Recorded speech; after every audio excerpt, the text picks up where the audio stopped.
all of the playoff teams this year, which team do you guys see needs the most work done this offseason? I'm gonna go second because I probably have a surprising answer to this question. Okay. Cause I felt like me and you were gonna say the same thing, so I'm glad you're going second. But I'm gonna go with, of course, the Saints. Got to be the Saints. We don't know their quarterback situation yet. It looks like James is Yes. going to be a starting QB. I think he'll do it. I don't know if they're going to have a productive year like this past year, but I'll give them 2 years to make it to the Super Bowl with Jameis. Also, they have 21 free agents. 21 free agents, that's a lot. You got to sign Marcus Williams. That's a must sign back. Trey Hendrickson. You know, everybody's going to go after him. He retired Aaron Donald for sacks, so that's going to be a hard one to get back. So, a few things got to work on. Linebackers is important. Alexander messed up his Achilles, so hopefully he can come back healthy. So there's a few questions on that side. And Michael Thomas, the year that he got a lot to prove back. A lot of people was coming for him, talking a lot of trash to him this year, especially with the injuries. So there's a lot of He questions was on that injured. side.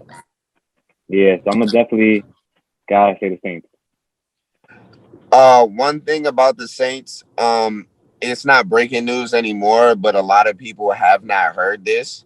Based on you saying those 21 free agents, there was a lot of money recently mitigated with Drew Brees. the legendary, Mm-hmm. amazing, wonderful Drew Brees deciding to, instead of taking the 25 million he was supposed to get next year, foregoing it and getting the veterans minimum, freeing up $23 million in cap space for the New Orleans Saints to potentially sign free agents. So do keep on the lookout for that. I'm gonna go with a team in the AFC because yes, we were gonna pick the same team. So I'm gonna go with something a little bit more surprising, but it isn't surprising. The team that has the most to worry about and to work on going into this offseason is the Baltimore Ravens. Because now Mm. you have 3 years of examples of your quarterback having difficulties with certain styles of defense. And that certain style of defense will always be played in the playoffs by good teams. So, with that, you put your athletes on the field against Lamar Jackson and you make him throw. When he has to throw, he can't win. So now it's a situation where do you want to try to give him a number one receiver and see if that's the answer? Do you want to give him more running ability with another running back and more offensive line help? Is that the answer? Do you try to figure out what you do with that front seven on the defensive side? Because their secondary is fairly good, even though they clue a lot, and sometimes they get burnt trying to clue. But the secondary is great. That front seven isn't the same as it was last year, 2 years ago. So the Ravens have a lot of questions as to how much do they lean into Lamar Jackson, or do they take this amazing roster that they have and start to looking in a different direction? You surprised me with that because if I had to choose a team from the AFC, I would have chose the Titans. But go ahead, man. I know you got to say something. Tennessee. Their answer is easy: defense. Defense, and the one thing that I recognize from this playoffs and the season before, that running game is amazing, but that's not going to win you guys ball games in the playoffs. They need to do better passing. Tannehill, yes, he improved, but it wasn't good enough passing wise in the playoffs. I'm gonna agree and And but disagree. defense, especially defense though, especially defense needs a lot of work. That's the main thing. I'm gonna agree and disagree. The reason I said defense because if their defense played better, it would never be a situation where they would give Derrick Henry more chances to get the ball. They don't need better court. They don't need just better quarterback play. They just need slightly scarier quarterback play. Yeah, Tannehill that and doesn't the have tight to ends. just play. He doesn't Hmm. have to just play like an amount better. He just has to put a little more fear in defenses. Because if you can, instead of it being 9, 10 and it's just 8 in the box, Derrick Henry can get 150 with 8 in the box. He can I get can see that. 175 with 8 in the box. But they're putting 9 in the box. They're putting 10 in the box. And it's like, okay, we're just gonna man across the board. They don't do no runs out of the shotgun. They don't do a whole lot of running out of the single back. You know why? Because they're not scared of Tannehill, so they need all the blockers they can get. Things like that can be mitigated. So I feel like all the Titans need is like defense, and then Tannehill to just maybe throw it deep a little bit more.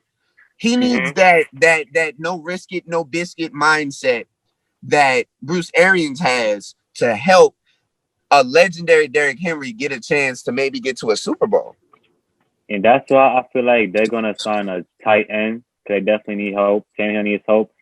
And don't be surprised. The year that Jared Cook had with the Saints, he's probably not gonna be there next year. So I'll see him going there.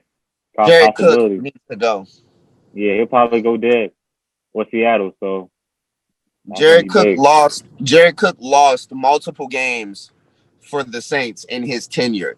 Things like that are, when you said the Saints, that's why I'm not as worried, because some of the releases are a little bit more cut and dry, especially after Drew Brees gave off his money. You get rid of the injury-prone Quan Alexander, who has been hurt every year in the last 4 years. You get rid of Jared Cook, who has not only a problem with drops, but a problem with fumbling, especially in big games. And then you do your best to try to get Trey Hendrickson, but you do realize that you still had a number 1 rushing defense and a top 10 defense the last 2-3 years without him. So if you cannot get him, it is fine. And then you make sure you keep those pieces in that secondary. You try to keep Jenkins, you try to keep Williams, and then after that, you go from there. Quan Alexander was amazing, but he's injured so much. So unless he's willing to take a minimum, we can't do anything with him. Go ahead, man. I know you got something to say. I was just gonna throw in on the Saints talk. You know, I'm all about the Saints. I want to see them throwing Zach Bond. I want to see him get on the field just a little bit more. He was nice in college. He was nice, a tackling machine. The Saints need to either sign another defensive lineman. I mean, they need to. I feel like they need to sign a veteran defensive lineman and draft either a quarterback in the 2nd or 3rd round, or an offensive lineman in that 1st round.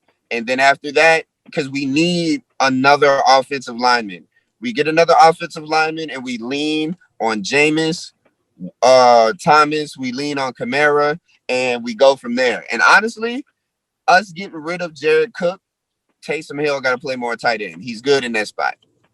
Yeah, I would say this though. I feel like, because to me, Jared Cook is more of a deep threat. I feel like he'll play better with Jameis throwing the ball down the field. He's a threat to drop passes. That too. I'm talking about like his route running. Because you got to think about it. This year, he's been going more like middle slant routes and stuff. And every turn and down, he'll go deep. Because, you know, Drew couldn't throw as deep as Jameis. But yeah, he's not going to be there next year.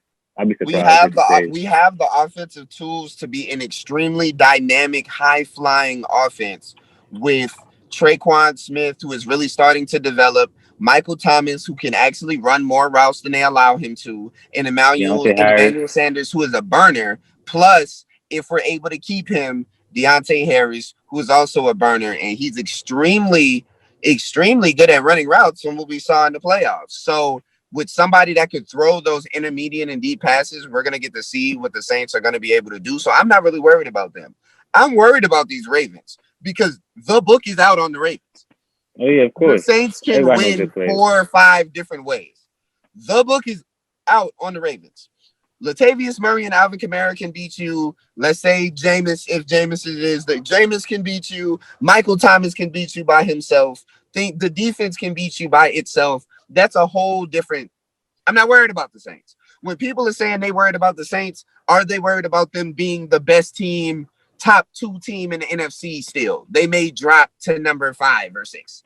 Whereas if enough teams start to figuring out what to do with the Ravens, they will only be good in the regular season when teams aren't going to give 100%. That's a fact. Because they're not even the best team in their division. I got the Steelers and Browns over them. Thank you. Well, I like both of y'all picks, and I have to say I think the Ravens probably do need a little bit more help this offseason, just because Mark Ingram wants out. Well, they cut him obviously, but they're going to be going for another running back, and Lamar needs more help obviously. So we got to see what they're going to do, and they might even need some changes for their coaching staff. And as far as the Saints go, we need to keep note that the Saints have $259 million in cap space. That's the most in the league. So this offseason, we're going to see a lot of new faces going on in New Orleans Saints. So that's just something to watch out for. We gained more cap space than I thought. That's what happens when you start telling people that they're not going to come back. It goes from the Saints are under the cap to, hey, we can go way over the cap real fast. And now we're just going to have a whole new team, except for that offensive line is intact. The majority of that defensive line is intact.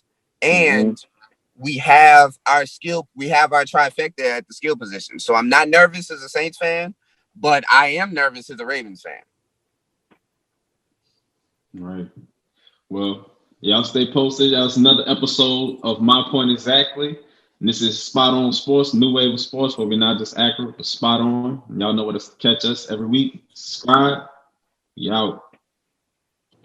We thank you guys for tuning in to this week's episode. Be sure to check out more shows here on this YouTube page, such as SOS Discussions or My Point Exactly. And most of all, keep watching Spot On Sports! it's a new wave of sports that's sweeping the nation. We're not just accurate, spot on.